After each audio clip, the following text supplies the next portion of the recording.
So I started off today with a little warm-up jog, and halfway through the jog, of course, I was getting rained on, and I thought that it was about to start thundering and lightning. But we prevailed and we pushed through. Actually, the rain eventually let up, and got some tosses in there. So was gonna go out there regardless, but gotta get a little something in, even if it wasn't going to be a lot. Was pretty focused on getting out here and seeing what I could make happen. Don't want to waste any too much time and stopping and letting weather getting in your way of practicing. I mean, hell, I always say, I mean, you never know what's going to happen at a competition. So hey, it's always good to be in uh, different environments and learning to adapt to different environments because, dude, you don't control the weather. Nobody does. So got in here, started with the progressive turn drill. Was actually feel like the reason that I really like this is that I can feel myself slow down, right, and then I have to work.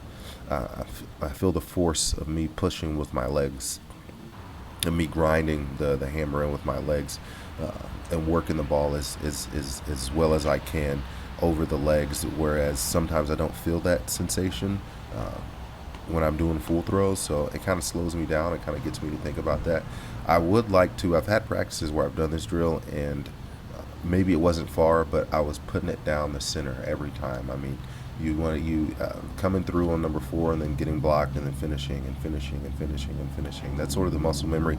That's sort of the muscle memory that I want to reinforce. But sometimes I don't know what it is. I get a little cantankerous when it comes to doing this one here.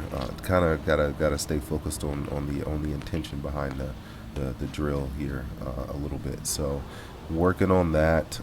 If could feel myself halfway through this. I had some good throws, and the car showed up, and I think that was kind of distracting. But mentally, I can't let shit like that get in your head. But there's another vehicle that pulls up here later, and yes, there was a little distracted because started worrying about a little. I don't know. It started to go a little bad when that car pulled out. I get flustered, right? You can't let stuff like that bother you. You just can't. Could the concept that I'm trying to figure out in my brain that I'm working with, it's like you there's like a yin and a yang, there's like a yin and a yang, right?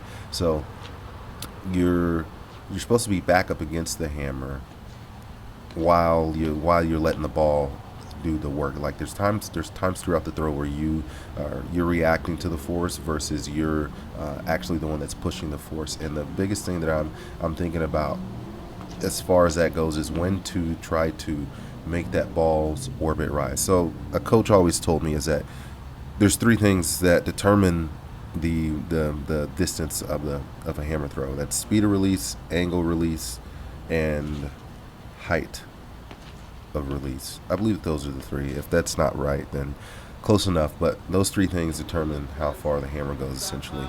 And with if you neglect one of those three things, then you won't produce the best throw. And one of the things that was happening last week that I'm thinking that kept on recurring was kind of was flat throws, and it kind of messes with my head. It's like if I was a taller person, I could probably get away with it more, a little bit at least if I was a taller guy, but I can't get away with it. Like that orbit really has to rise, and that has to do with me standing up and countering the ball at the right times. I've heard this expression before.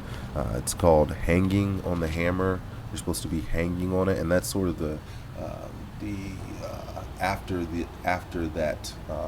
you're letting that ball rise, you're in that counter position, and that ball is located at the 40, and then you let it swing back down to your 0 point, but you're supposed to have it as high as you can, and that's a matter of you sitting at the right time. Now that I'm thinking about it, that's a matter of you sitting back against the ball at the right time, and that's it's kind of a tricky thing. It's just a timing thing that you kind of got to get down. And there's a couple of times today when I was practicing that I could feel myself kind of getting that down, like and the ball was going right down the sector, and I was actually getting a good height of release on the ball instead of a flat instead of a flat finish. So I think that's actually pretty important to getting some distance on the ball. But it's kind of a tricky. I don't even think that a coaches coach me on that. I'm just not realizing that's something that I kind of gotta kind of figure that out. So, anyways, not too bad. I pulled it together at the end. Got some decent talk. I don't know. I kind of got a little frustrated. Got a little ran out of gas. Ran out of gas here at the end. Should have bought my coffee.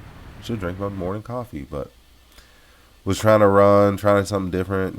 Got to keep on trying different things. I didn't have coffee. I just decided to do a little warm up jog and get out and get after it. So, what can you do? I liveth and I learneth, but decent little practice. We're gonna get back at it and get back at it. So, but that's just about all I got. You already know what the deal is. Run on your toes, keep your mouth closed, lock your door, and save your throws, and most importantly, let it fight another day. I'm gonna get out of here.